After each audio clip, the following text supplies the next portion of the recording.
여러분, 안녕하세요. 경제적 자유를 추구하는 주식 부자 주부입니다.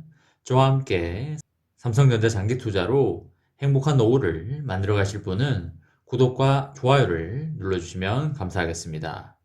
저와 함께 가시면 100% 희망찬 노후가 기다리고 있다는 말씀을 드리고요. 불안한 노후, 저와 함께 걱정 없이 날려보내시기 바랍니다. 여러분, 1월 21일 목요일입니다. 오늘 하루도 맡은 자리에서 최선을 다하는 여러분과 제가 되기를 바라고 즐겁고 행복하게 하루를 보내시기 바랍니다. 우리가 투자하고 있는 기업인 삼성전자도 핵심은 반도체입니다. 작년도에도 미국과 중국 간 반도체 패권 싸움이 엄청 심했고 올해도 이어질 걸로 예상이 되고 있습니다. 그래서 이번 시간에는 미중 반도체 패권 싸움은 계속된다 라는 내용에 대해 이야기를 해보겠습니다. 자국 우선주의를 내세웠던 도널드 트럼프 행정부 시대가 가고 조 바이든 신행정부가 본격 개막했지만 반도체를 비롯한 첨단 기술을 둘러싼 미중 경제 패권 전쟁은 사그라들지 않을 것 같습니다. 미국의 차기, 재무, 외교, 국방수장들은 19일 상원 인준 청문회에서 대중강경 발언을 쏟아내며 전면적인 압박을 예고하였습니다. 미국은 중국을 배제하고 자국 중심의 글로벌 공급망 구축에도 열을 올리고 있어 한국 기업들의 부담도 가중될 것으로 예상이 됩니다. 바이든 행정부라도 미중 관계가 회복 단계로 접어들기 힘들다는 의견이 지배적이고요. 특히 미국이 반도체와 인공지능 등의 최첨단 기술 육성에서 중국에 밀리지 않으려는 뚜렷한 움직임을 보이고 있기 때문에 앞으로도 중국에 대한 노골적인 견제를 계속 이어갈 것으로 보입니다. 벌써 바이든 행정부의 각 부처 수장들은 거센 대중강경 노선을 예고하고 있습니다. 최초 여성으로 발탁된 제닛 앨런 미국 재무부 장관 지명자는 상원 인준 청문회에서 미국의 가장 중요한 전략적 경쟁국은 중국이라며 중국의 불공정한 행위를 해결할 모든 수단을 쓸 준비가 되어 있다고 말하였습니다. 중국의 불법 보조금과 덤핑, 지식재산권 탈취를 비롯한 불공정 무역 관행을 적극적으로 막아내기 위해 어떤 조치도 불사하겠다고 하였습니다. 에브릴 헤인스 미국 국가정보국 국장 지명자는 정보활동과 무역 분야에서 중국은 확실한 적이라고 했고, 로이드 미국 국방장관 지명자도 미국이 직면한 시급한 위협으로는 코로나19와 중국, 러시아와의 전략적 경쟁을 지목하였습니다. 한국은 미국과 중국 사이의 선택 압박 속에 균형을 유지하기가 매우 어려워 보입니다. 반도체와 통신 장비 분야의 경우 미중 갈등으로 수혜를 입은 측면도 일부 있었지만 미국의 신행정부 출범과 함께 커지는 불확실성에 대비해야 한다는 지적도 많습니다. 바이든 정부가 기술적 문제에서 주요 동맹국들과 연합 노선을 꾀하려 할 것으로 보입니다. 트럼프 행정부는 반도체 장비와 부품에 미국 원천 기술이 들어가 있다는 이유로 다른 나라 기업들이 미국 제품을 사용할 때 미국 규제를 적용받게 조치를 했었습니다. 미국의 주도권을 빼앗으려는 중국 기업 때리기도 고조가 되는 분위기입니다.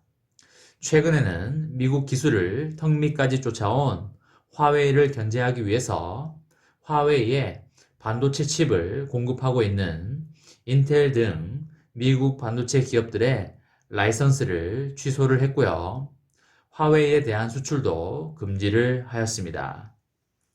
미국은 중국의 3대 통신사인 차이나 모바일과 차이나 텔레콤, 차이나 유니콤을 뉴욕 증시에서 퇴출시키기도 하였습니다. 관련 업계에서는 바이든 신행정부도 같은 기조를 유지해 나갈 가능성이 매우 크다고 보여집니다. 트럼프 정부의 대중 압박이 강하긴 했지만 중국의 경제적 부상을 손 놓고만 볼 수는 없는 만큼 바이든으로 바뀌어도 첨단 제품 패권 경쟁은 더욱더 치열할 전망입니다. 미중 간 기술 냉전이 격화될수록 특히 반도체 분야에서 선택의 압박 강도가 가장 거셀 거란 관측이 나옵니다.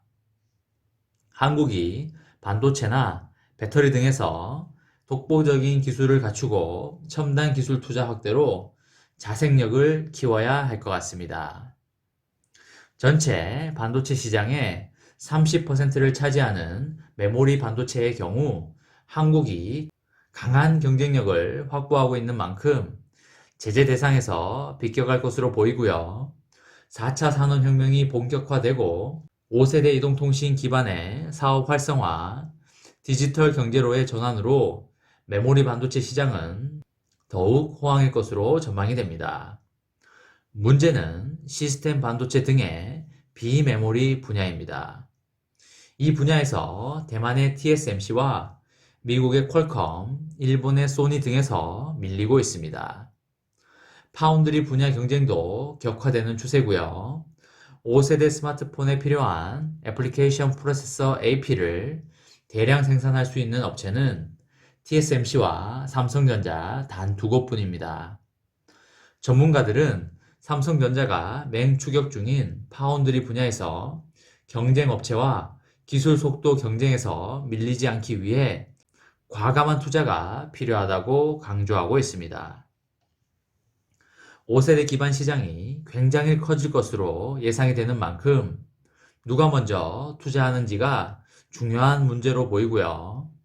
기술이 있어도 늦으면 주문을 못 받기 때문에 과감한 투자가 필요한 시기라고 보여집니다. 바이든 행정부가 자국 제품 구매를 장려하고 역내 제조업 생산 유도 정책을 꾀하면서 미국에 진출한 한국 기업의 부담도 커질 것으로 예상이 되고 있습니다. 바이든은 대선 후보 시절에 반도체, AI, 양자 고성능 컴퓨팅, 5G, 6G, 신소재 등 첨단 기술 R&D에 4년간 3천억 달러를 투입하겠다는 공약을 내세웠습니다.